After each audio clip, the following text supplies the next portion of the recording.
Sud Radio Parlons Vrai chez Bourdin, 10h30, 12h30, Jean-Jacques Bourdin. Bien, avec la guerre en Ukraine, est-ce qu'on assiste à une résurgence de l'anti-américanisme ? Je voudrais ouvrir le débat ce matin sur l'antenne de Sud Radio parce que j'entends ici ou là des intervenants renvoyés russes et américains dos à dos. J'ai même entendu, c'était avec nous vendredi dernier, Olivier Matteux, qui est responsable de la CGT des Bouches-du-Rhône, dire de toute façon les Américains et les Russes se nourrissent sur notre dos. Les uns comme les autres sont co-responsables de ce qui se passe en Ukraine et les uns comme les autres, évidemment, récupèrent les marrons du feu. Bien, qu'en pensez-vous ? Allez-y, 0826 300 300. L'anti-américanisme, c'est pas nouveau, hein.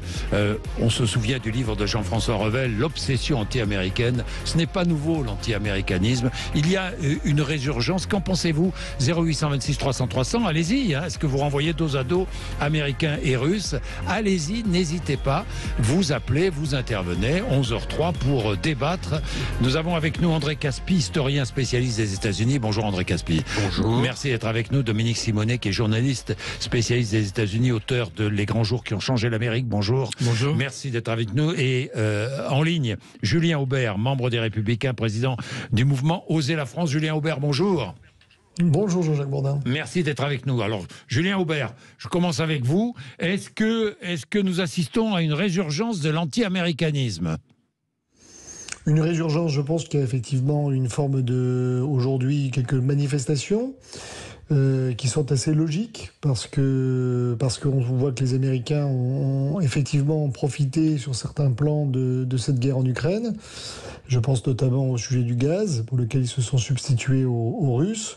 Et puis ensuite, parce que, pour ceux qui s'intéressent aux relations internationales, la guerre en Ukraine est à repositionner dans une succession de coups de couteau donnés à la Charte des Nations Unies depuis 1990, avec l'indépendance du Kosovo, le mandat en Libye, il y a eu la guerre en Géorgie, enfin il y a eu de part et d'autre américano-russes, des élongations par rapport à la Charte.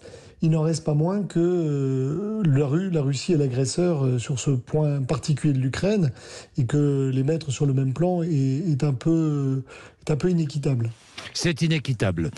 Résurgence de l'anti-américanisme, André Caspi ? Alors je pense d'abord qu'il faudrait définir l'anti-américanisme. Oui. L'anti-américanisme peut en effet se manifester lorsque l'on parle de l'Ukraine. Oui. Mais l'anti-américanisme, c'est aussi une façon de réagir contre la société américaine. Oui. Et il me semble qu'en France, c'est le contraire qui se passe. C'est-à-dire que l'influence de la société américaine est de plus en plus forte. Regardez par exemple la langue que nous utilisons. Oui. Elle est pleine d'anglicismes, comme on dit. Mais ce ne sont pas des anglicismes, ce sont des américanismes. Et puis la manière dont nous nourrissons, la manière dont nous allons au cinéma, ou dont nous devrions aller au cinéma, tout cela montre l'influence très forte des États-Unis. Et de plus en plus forte, André Caspi. Plus en plus forte sur la société française. C'est très regrettable d'ailleurs, parce que je pense que la société française a son originalité, a sa personnalité. Il faut absolument la maintenir. Et c'est plutôt l'inverse qui devrait se manifester. C'est-à-dire que les Américains sont admiratifs très souvent de la France. Mais il faudrait aussi que les Français comprennent qu'ils ne doivent pas simplement se contenter d'imiter la société américaine. Dominique Simonet. Oui, c'est vrai qu'il y a un fond d'anti-américanisme qui est là depuis toujours, je dirais, depuis les origines des deux démocraties. Et d'ailleurs, il y a sans doute quelque chose qui relève de ça, c'est cette vieille concurrence entre les deux démocraties pour dire mais c'était moi la première, c'est moi qui défends les grandes valeurs démocratiques. Donc il y a cette concurrence. Mais il y a plusieurs formes d'anti-américanisme en France. Vous avez une forme qui est plutôt aux extrêmes, à droite, gauche et à droite, à gauche et à droite. Voilà. Il y en a une qui est un peu antidémocratique, disons très souverainiste, et qui ne supporte pas effectivement l'influence américaine, comme le disait André, grandissante. Et vous en avez une très virulente en ce moment à l'extrême gauche, qui est en fait anticapitaliste, qui est fondée sur, on pourra revenir dans les détails si vous voulez, mais qui est fondée sur l'histoire, le marxisme. C'est une tradition et qui considère que les États-Unis sont l'ennemi et qui a considéré même à un certain moment que les États-Unis étaient l'ennemi avant même l'URSS. Donc c'est deux choses un peu très différentes malgré tout. Ce mélange, il y a une espèce d'osmose et puis il y a un vieux ressentiment.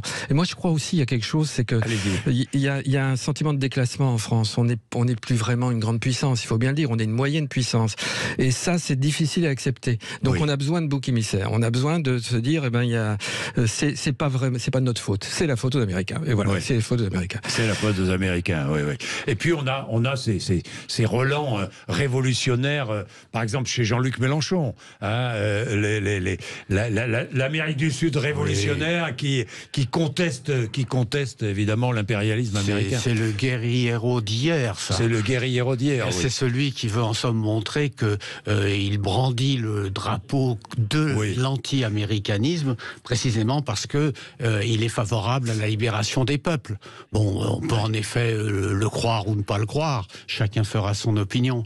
Mais ce qui est quand même frappant, je crois, c'est justement l'inverse, c'est-à-dire que nous subissons une influence très forte vous n'êtes des pas États-Unis. Vous ne pensez absolument pas que l'anti-américanisme progresse. L'anti-américanisme ne progresse pas en tant que tel. Moi, je pense que ce qui progresse, c'est l'influence américaine sur la France, sans que les Français s'en aperçoivent. Julien Aubert, vous êtes d'accord avec André Caspi ? Oui, je suis d'accord. Effectivement, il y a une influence de plus en plus grande. Vous le voyez d'ailleurs, par exemple, sur le débat que nous avons actuellement sur l'IVG. Exactement. C'est une décision d'une Cour suprême américaine qui provoque un débat politique en France. Nous avions eu la même chose à propos des fausses nouvelles. C'est la campagne présidentielle américaine qui avait lancé le sujet des fake news en français dans le texte, et ça avait donné lieu à un texte de loi en France. Maintenant, un point de divergence quand même par rapport à la situation de l'extrême gauche, c'est que effectivement Jean-Luc Mélenchon fait partie de ceux qui sont les plus anti-américains. Il y a un côté très style ancien, effectivement marxiste. Et pourtant, la France insoumise est le vecteur le plus actif des idéologies de déconstruction américaines et de la convergence des luttes qui sont... Vous parlez du wokisme, vous parlez de... Oui, j'essaie de tourner autour du mot anglais pour pas... je comprends. Pour pas qu'on m'accuse d'américanisme. Oui, mais oui. Ils sont les plus woke de la classe politique, donc il y a quand même ils sont un peu schizophrènes. Oui, une contradiction. C'est ça. Au moins une contradiction. Hein, je rappelle aussi, et ça j'ai remarqué l'éditorial de mon confrère Étienne Gernel, le patron du Point, qui justement consacrait son éditorial à l'anti-américanisme et qui disait évidemment le plan de relance protectionniste de Joe Biden est très contesté à juste titre par les Français, par les Européens. Il menace clairement nos intérêts, je le lis, sauf que la réponse sans aucun doute ne peut être qu'européenne, avec des investissements et un marché intérieur qui seuls ont la taille critique. Or, la plupart de nos anti-américains, notamment ceux du front Le Péno-mélanchoniste, n'en veulent pas, puisque l'Europe est leur autre grand Satan quand on vous dit que l'anti-américanisme rend idiot. Oui, bon. Vous êtes d'accord ou pas avec ça? L'anti-américanisme rend idiot. Oui, je crois en effet que l'anti-américanisme ne correspond pas à une réalité internationale. C'est un sentiment, c'est une manière de se comporter, c'est une réaction. Mais il est évident que chaque État doit défendre ses intérêts nationaux, doit défendre ses intérêts économiques. Je ne vois absolument aucune objection à l'idée de trouver une solution au problème des relations économiques entre les États-Unis et la France ou les États-Unis et l'Europe. Ça fait partie tout à fait de notre démarche. Mais ça n'est pas l'anti-américanisme. Ce que j'appelle l'anti-américanisme, c'est de penser que tout ce qui vient d'Amérique est mauvais. Et pourtant, comme le dit très bien Julien Aubert, et pourtant une bonne partie de l'idéologie qui se manifeste du côté de l'extrême gauche est inspirée par les idées américaines, que ce soit par exemple, on a cité le cas de l'IVG, mais ça peut être aussi le cas de tout ce qui touche aux relations sexuelles, tout ce qui touche aux relations entre les hommes et les femmes, tout ce qui touche en somme aux relations entre les races, la notion même de race. La notion de race, c'est une notion américaine. En France, on ne dit pas qu'on est d'une race blanche ou d'une race noire ou d'une race métisse.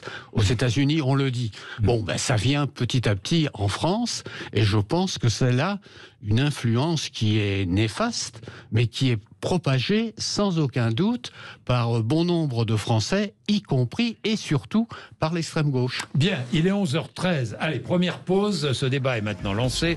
J'aimerais que vous veniez y participer. 0826 300 300. Encore une fois, je prends la guerre en Ukraine comme détonateur, entre guillemets, détonateur, la guerre en Ukraine, hein. Vous avez vu, hein, André Caspi, oui, c'est un peu excessif. Enfin, le mot est juste. Oui, le mot est juste, bien sûr que le mot est juste. Je vous dis ça parce que je l'entends, vous aussi, vous l'entendez sans cesse, les Américains, si on fournit des armes à l'Ukraine, c'est parce qu'on est poussé par les Américains, c'est une guerre que conduisent les Américains contre les Russes, vous l'entendez, nous l'entendons, nous allons... et si vous avez cette idée-là, si vous pensez cela, encore une fois, j'avais ce responsable de la CGT important, puisqu'il est candidat à la succession pour le secrétariat national de la CGT, hein, Olivier Matteux, qui est responsable de la CGT à les Bouches-du-Rhône, qui disait sur l'antenne l'autre jour, vendredi était avec moi, eh bien écoutez, Américains et Russes, ce sont les mêmes, de toute façon, ils se nourrissent sur notre dos. Il est 11h14, allez-y, vous réagissez, à tout de suite sur l'antenne de Sud Radio.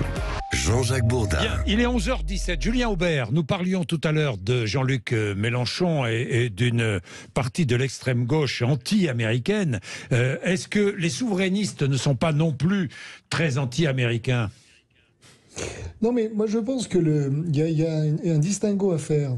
Ce que j'aime pas dans l'édito de votre collègue Gernel, c'est qu'il fait de l'attitude critique vis-à-vis de la politique américaine une forme d'idéologie, comme si on était systématiquement anti-américain. En réalité, la critique des positions américaines, elle peut procéder d'une analyse rationnelle. Et c'est pour ça que tout à l'heure je vous parlais un peu de géopolitique, c'est-à-dire que les Américains, lorsque la Russie a commencé à s'ouvrir, ont continué sur une politique étrangère qui visait à la contenir et à l'enserrer, à part les quelques années sous Yeltsin, et à essayer de pousser leur pion en Europe de l'Est. Moi, je réagis, si vous voulez, en responsable politique français. L'intérêt, c'est, je dirais, c'est l'équilibre de l'Europe.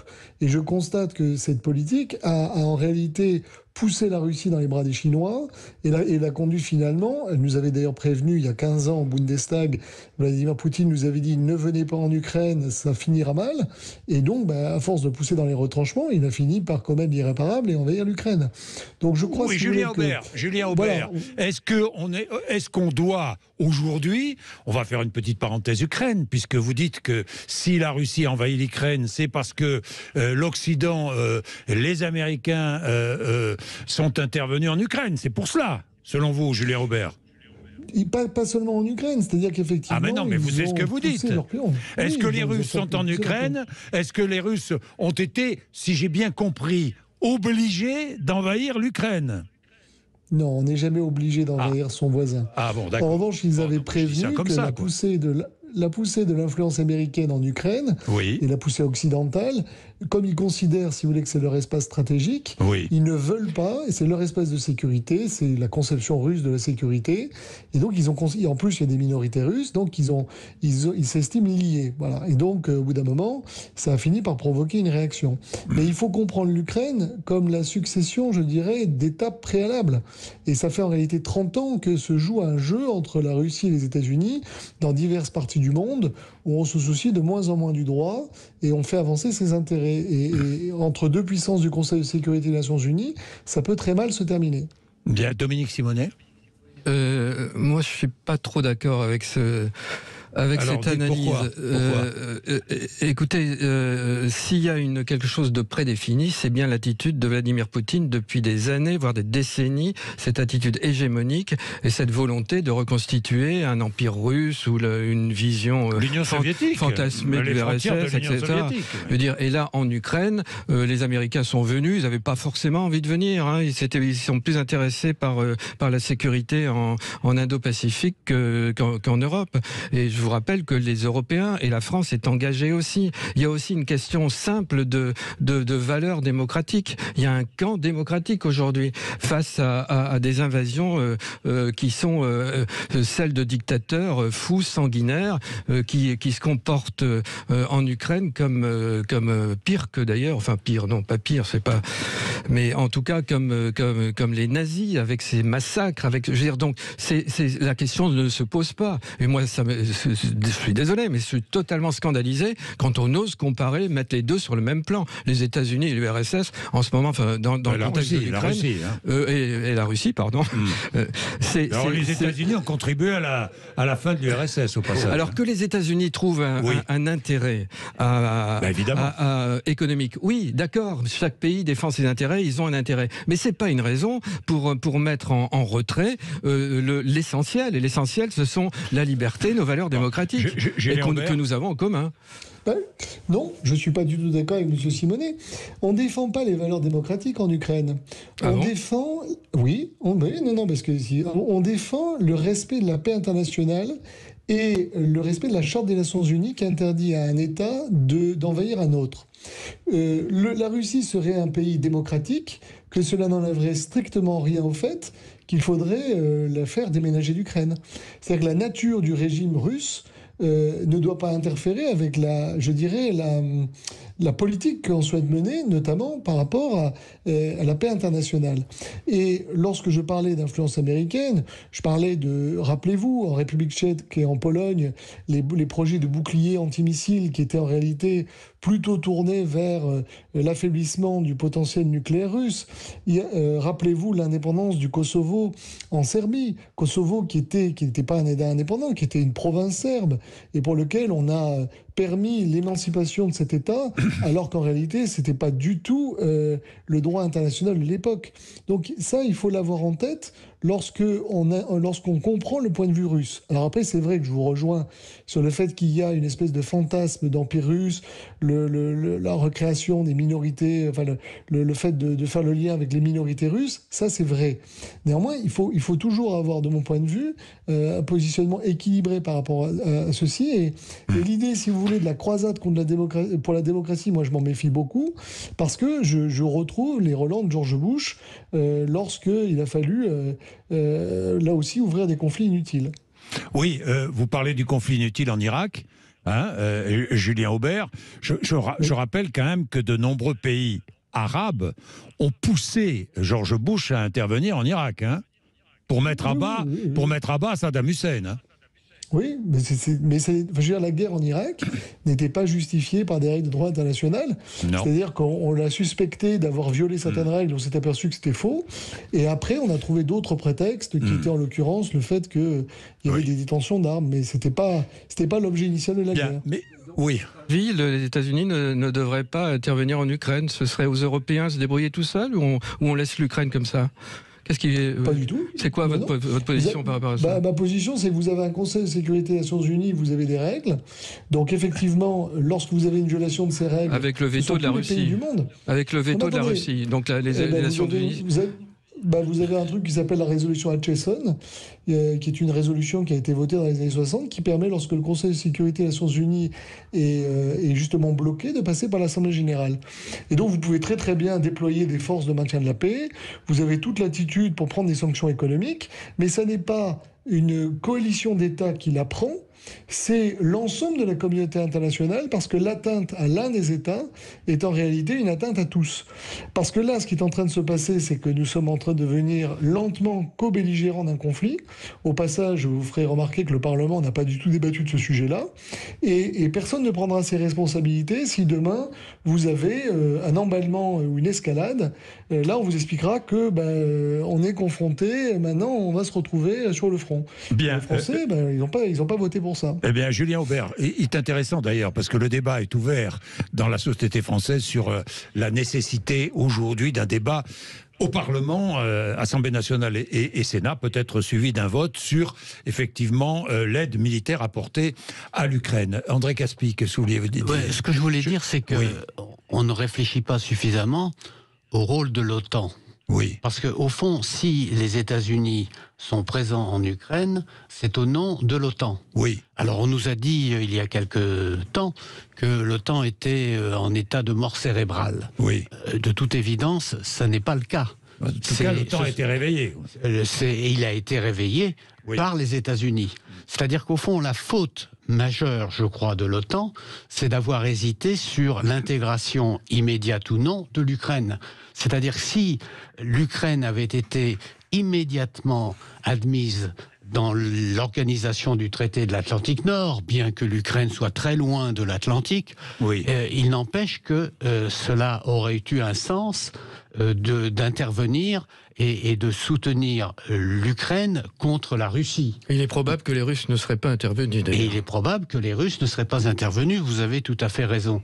Mais c'est notre faute. C'est-à-dire que le résultat, au fond, c'est que l'insuffisance de l'OTAN a déclenché l'intervention américaine. L'Amérique a réveillé l'OTAN.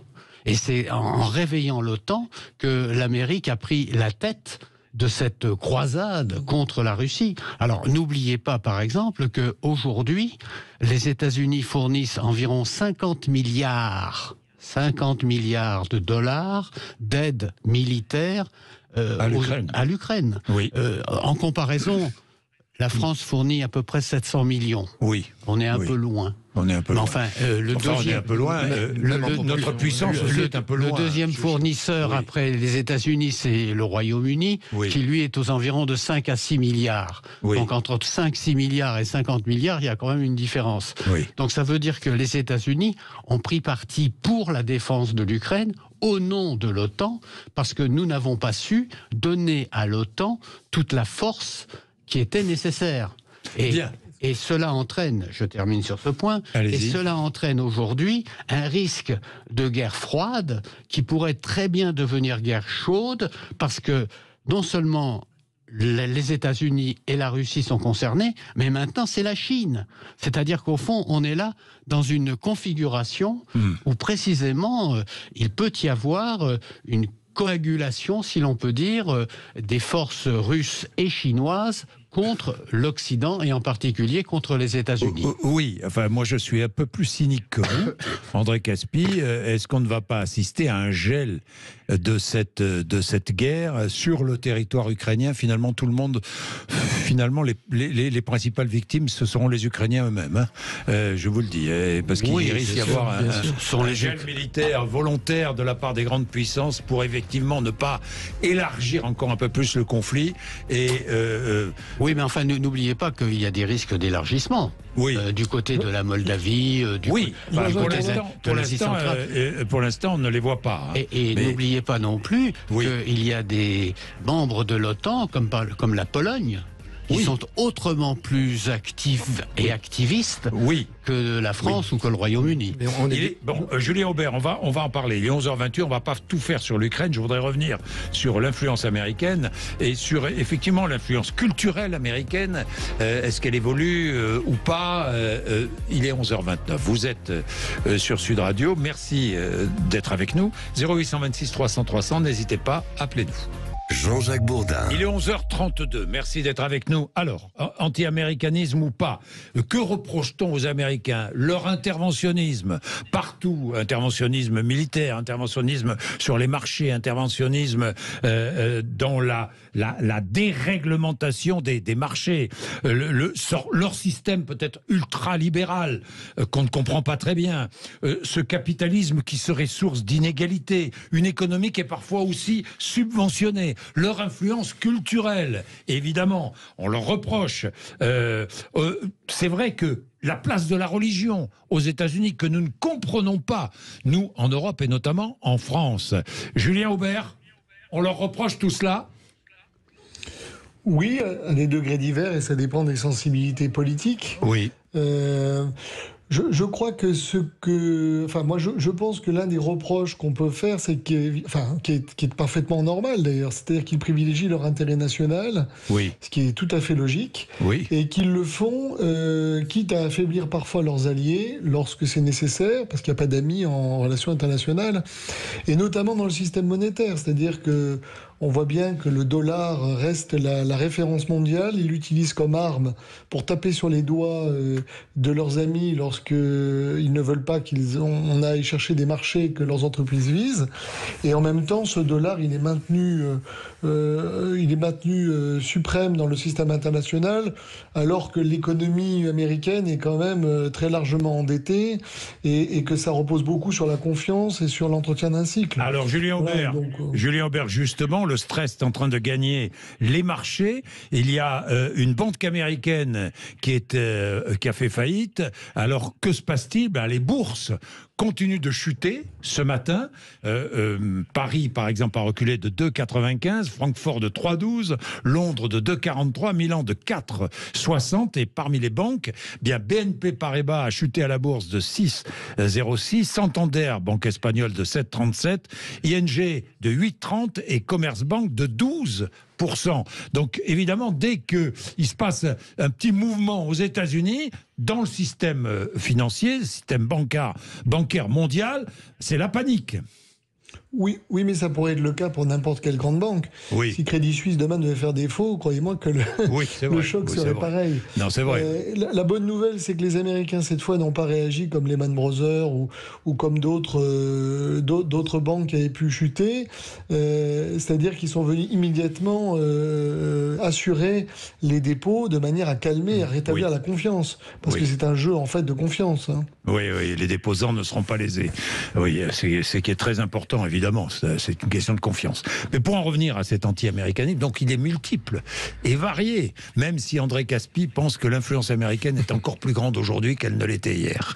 Mais il est multiple et varié. Je parlais de la religion. On ne comprend pas, nous, ici, en Europe et notamment en France, ce rapport, la place de la religion dans la société américaine. Non, c'est vrai que c'est une société... Dominique Simonet. C'est une société démocratique. Oui. C'est une société démocratique, un peu comme la nôtre, mais c'est pas la même chose. Il y a une culture, il y a une histoire qui est différente. Ils ont une position aussi dominante, ça c'est vrai, bien sûr, et dont ils abusent.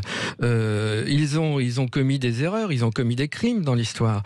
Il y a tout ça, mais dire les Américains, c'est qui les Américains ? C'est une généralité. Est-ce que c'est les Trumpistes qui sont allés à l'assaut du Capitole ? Est-ce que c'est les jeunes femmes qui défilent ou qui protestent contre le retrait du droit d'avortement dans presque la moitié des États maintenant ? C'est pas la même chose. C'est une société très diverse dans laquelle il y a un certain nombre de débats, d'oppositions.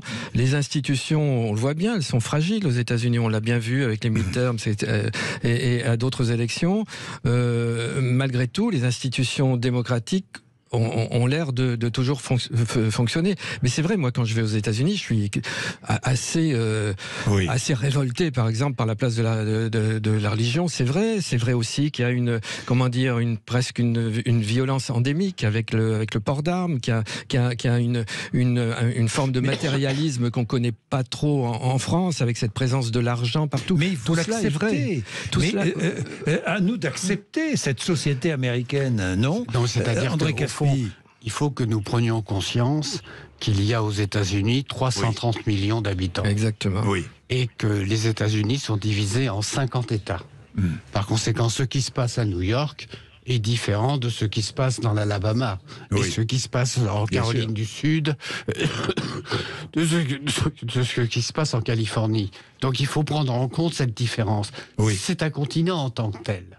Et c'est cela qui fait la différence. Alors... Est-ce que ça nourrit, André Caspi, est-ce que ces différences américaines, ça nourrit ? Parce qu'on ne comprend pas très bien. Julien Aubert, parfois on ne les comprend pas, non ? on ne les comprend pas. Moi, je pense qu'on est beaucoup plus proche que ce qui n'y paraît. Ah bon? D'abord parce que, prenez par exemple l'armée américaine, elle a été formée par les Français, elle a été pensée par les Français, et quelque part, les Américains se comportent comme des Français qui seraient devenus une puissance continentale. C'est-à-dire qu'ils ont beaucoup de traits, je trouve, qui sont assez communs avec les nôtres. Moi, ce que j'ai du mal à comprendre, c'est parfois le décalage entre l'hypocrisie de la société américaine. Pour y avoir étudié, je me rappelle toujours les leçons de morale données sur les questions de racisme et de non-discrimination raciale, et en même temps l'extraordinaire violence d'une société où je voyais des gens se regrouper pour la cafétéria par couleur de peau et travailler par étage par couleur de peau. Alors qu'en France, on a peut-être des propos peut-être plus je dirais moins tenus au plan public, quoique ça a tendance à disparaître sous l'influence américaine, mais la société est quand même plus homogène. Et on n'a pas cette espèce de racisme endémique qui vient peut-être de la relation à l'esclavage et de choses beaucoup plus profondes. Oui, Dominique Simonet. Oui, je voudrais revenir sur ce que vous disiez tout à l'heure sur les intérêts. Et c'est vrai qu'ils défendent leurs intérêts, et nous aussi on défend nos intérêts. Toutes les nations, donc on ne peut pas leur reprocher de défendre leurs intérêts. Après, la manière dont ils font, c'est autre chose. Mais je pense qu'il faut aussi avoir en tête qu'on a des intérêts communs, et notamment sur les problèmes de sécurité dans le monde. Quand vous voyez les menaces qui pèsent sur les démocraties aujourd'hui, à la fois de l'extérieur, on voit toutes ces régimes autocratiques qui sont dangereux. Évidemment la Russie, mais il y a un besoin d'une sécurité commune, et c'est la raison pour laquelle les Américains sont avec les Européens face à la Russie en Ukraine, en tout cas. Julien Aubert, c'est un allié que nous devons préserver, si j'ai bien compris. Non, mais la question de l'OTAN qui a été posée tout à l'heure, pourquoi est-ce qu'on a maintenu une alliance défensive née pendant la guerre froide lorsque l'adversaire avait disparu ? Cette question, personne n'arrive à la répondre, et c'est pour ça d'ailleurs que l'OTAN était dans le coma. Et aujourd'hui, l'OTAN ressuscite parce que, je dirais, le maintien de cette alliance et la politique américaine ont conduit la Russie à redevenir un adversaire. La question que je pose en tant que Français, c'est est-ce que c'est mon intérêt d'être en mauvais terme avec le voisin russe, qui est d'ailleurs sur le même continent que moi, et qui partage la même civilisation que moi, n'en déplaise d'ailleurs à M. Zelensky. Moi, je ne crois pas que ce soit notre intérêt. Voilà pourquoi je pense que l'OTAN aurait dû disparaître au moment de la fin de la guerre froide, et que plutôt que de recourir à des systèmes d'alliance pour maintenir la paix internationale, j'aurais préféré qu'on renforce l'ONU. Parce que les alliances, elles nous ont conduit à une guerre mondiale en 1914-1918. Ouais, l'ONU, voilà. un machin qui a peu de pouvoir. Hein. Pardon, Julien Aubert. Hein. Franchement. Il a peu de pouvoir, mais d'abord, ça dépend beaucoup des horlogers du système. Mais c'est sûr que si vous voulez, à partir du moment où la principale puissance militaire mondiale, les États-Unis, ont eux-mêmes décidé que l'ONU ne servait pas à grand-chose et ont coupé l'argent de cette organisation, ils ne pouvaient pas en sortir grand-chose.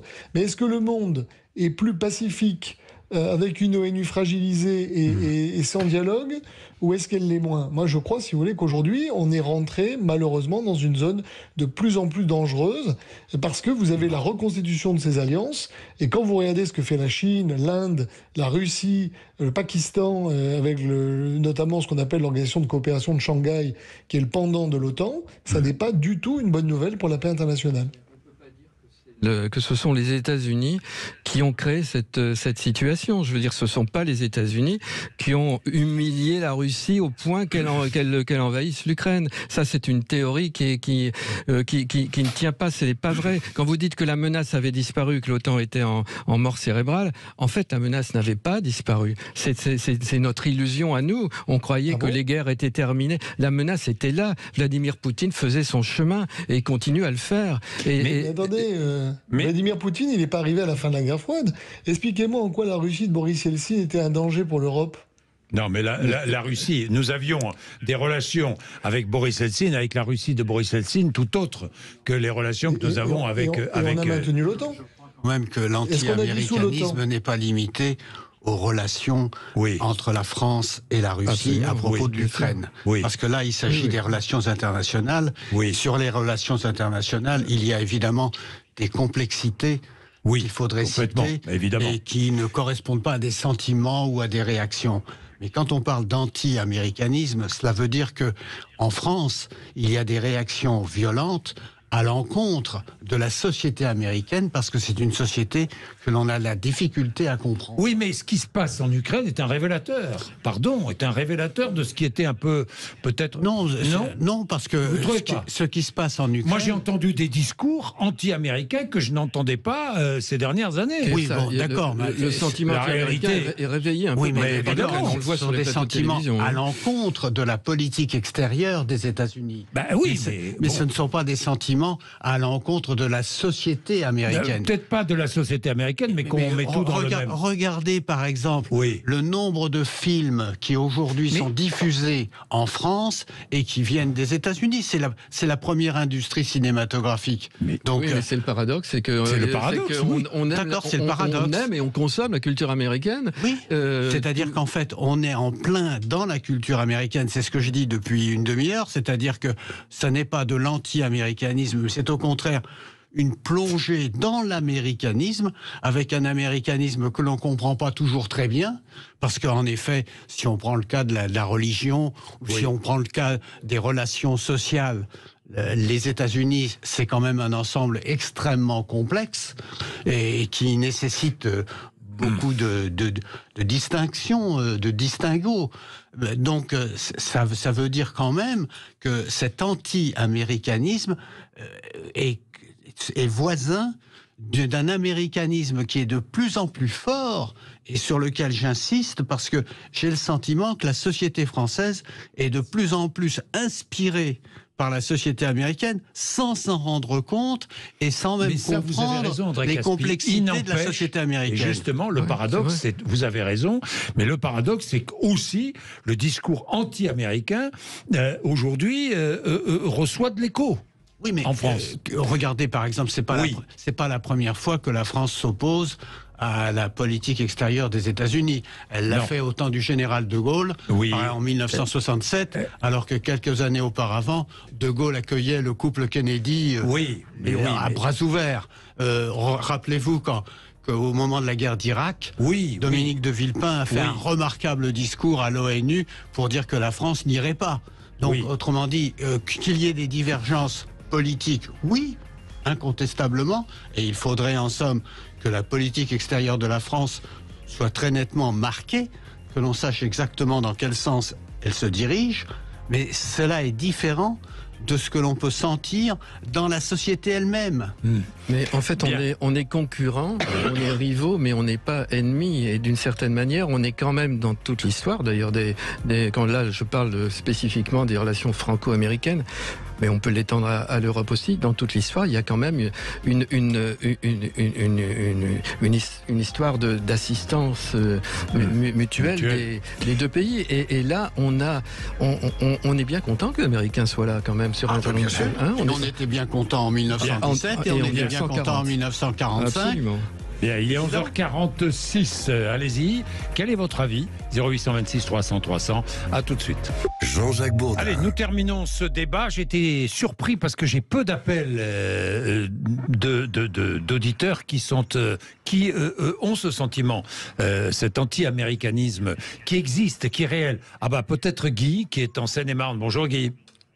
Guy qui sera là avec nous dans un instant. Bien, oui, anti-américain, parce que c'est vrai qu'on mange beaucoup de burgers, on voit beaucoup de films américains, on est nourri dans tous les sens du mot. Et le langage. Et le langage, et effectivement, par les Américains, mais d'un autre côté, on a comme une répulsion, je ne sais pas, une répulsion, les États-Unis, les Américains, cet impérialisme américain, parfois, nous exaspère.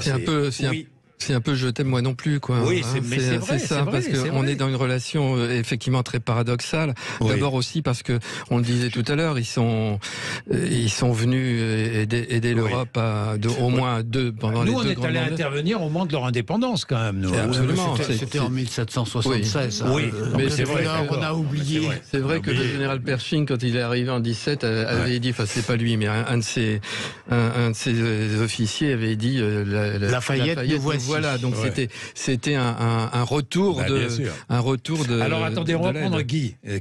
Bonjour Guy. Oui, bonjour Monsieur Bourdin. Bonjour Guy. Bonjour et bonjour à Monsieur Caspi et aux autres intervenants. Alors allez-y. Bonjour. Les États-Unis, qu'est-ce que vous voulez dire, Guy ? En cours. Alors ce que je pense réellement, c'est que pour tout départ, le point zéro, c'est 1945. Oui. En 1945, et je rends hommage aux soldats américains qui se sont fait tuer pour nous. Oui. Mais les Américains ont débarqué parce qu'ils savaient que s'ils n'arrivaient pas à débarquer, c'était les Russes qui arrivaient à Brest. Oui. Rien ne pouvait les arrêter. Ensuite, un deuxième point, les États-Unis ont profité de cet avantage un petit peu pour étendre les États-Unis à l'ordre mondial. C'est un peu ce qu'on voulait faire. Oui. Leur organisation et leur façon de voir au monde entier. Oui. Et c'est cela qui ne passe pas. Oui. Ensuite, concernant l'Ukraine, attendez, juste pour l'Ukraine, il y avait 2 garants qui étaient la France et l'Allemagne qui n'ont pas joué leur rôle et qui se sont défaussés. Mais sinon, il y avait possibilité pour qu'il n'y ait pas la guerre en Ukraine et de rassurer Poutine, c'était de mettre l'Ukraine comme la Suisse, avec un statut d'indépendant et de non-intervention, pays neutre. Voilà. Bien. Merci Guy pour votre intervention. Oui, je voudrais simplement revenir sur l'année 1945, parce que vous semblez dire, cher ami, que ce sont les Américains qui ont imposé leurs lois aux Européens, mais d'un autre côté, les Européens n'aspiraient qu'à l'intervention américaine. Oui, ils n'aspiraient qu'à l'intervention militaire, et quand la guerre a été terminée, les Européens étaient très contents, mais très contents de pouvoir compter sur l'aide économique et quelquefois politique des États-Unis. Donc, je crois qu'il ne faut pas renverser les rôles. Les États-Unis n'imposaient pas, mais les États-Unis étaient heureux, évidemment, qu'on fasse appel à eux, mais il y avait quand même une demande. Est-ce que les États-Unis sont aujourd'hui un allié qu'il faut préserver ? Absolument. Julien Aubert, absolument. Un allié, oui, effectivement. C'est un allié aujourd'hui. Oui. L'idée, c'est pas de devenir des adversaires des États-Unis, mais c'est comme en amour. C'est-à-dire, vous devez. Il y a, je pense, une fascination pour la société américaine, il y a une reconnaissance, mais en même temps, vous ne devez pas aller jusqu'à perdre de vue vos propres intérêts. Et ça n'est jamais bon de s'aligner au mépris de ses intérêts. Et aujourd'hui, je crois que. Est-ce que vous pensez que la France s'aligne aujourd'hui ? Oui, je crois que sur l'Ukraine, la France devrait plutôt être contre l'intégration de l'Ukraine dans l'OTAN, devrait plutôt être contre l'escalade. Mais pour l'intégration de l'Ukraine à l'Union européenne ? Pas plus. Pas plus. Parce que moi, je suis plutôt sur la position qui a été donnée par Guy. C'est-à-dire que je pense, si vous voulez, qu'on ne peut pas faire fi de la géographie et oublier que l'Ukraine est voisin de la Russie et que la Russie a des liens culturels et géopolitique très important avec l'Ukraine, et que par conséquent, vouloir absolument rattacher l'Ukraine à l'Union européenne, c'est un jour se mettre dans la gueule du loup, dans une situation extrêmement, je dirais, délicate, s'il devait y avoir des tensions à cette frontière. Vous savez, c'est toujours Danzig, c'est toujours je dirais, on est toujours partagé entre mourir pour Danzig ou se coucher à Munich, et souvent la réalité est entre les deux, le pragmatisme est entre les deux, c'est-à-dire qu'il faut ni se coucher, ni être en guerre, mais considérer que nous sommes aujourd'hui dans une époque différente qui nécessite d'être très prudent. Bien, oui. Merci Julien Aubert. Oui, je pense qu'il faut que c'est le fait, ça appartient aux Ukrainiens de se déterminer là-dessus. On ne va pas dépecer l'Ukraine pour et se répartir et se partager l'Ukraine. Et se partager l'Ukraine et aller tenir des discours sur il faut que préserver préserver la Russie, aller demander aux pays baltes, aller demander à toute la ceinture des 9 pays qui en fait constituent notre tampon entre la Russie et l'Union européenne. Ils sont tous alors à fond pour que ils soient le plus possible arrimés aux États-Unis et à l'Union européenne, pardon. Et je pense qu'en fait, pour construire une défense européenne, parce qu'on en aura besoin aussi, il faut que on a besoin des Américains. Il faut qu'on se partage le travail d'une certaine manière. Et si on n'a pas si on n'a pas l'OTAN, on pourra pas construire une défense européenne. D'ailleurs, on a beaucoup de mal à le faire. Donc il y a une complémentarité dans dans ce besoin de sécurité. Ça n'empêche pas d'être critique envers les États-Unis, évidemment. Merci à vous, Dominique Simonet, André Caspi, Julien Aubert. Merci d'être venu nous voir pour parler de cet anti-américanisme qui existe, différemment compris, avec ses paradoxes, tous ces paradoxes, cette société américaine que l'on suit finalement, que l'on écoute, que l'on regarde, parfois avec admiration, parfois avec effroi, et en même temps cette poussée d'anti-américanisme à l'occasion de la guerre en Ukraine. Il est 11h57. Merci, vous êtes sur Sud Radio. À tout de suite.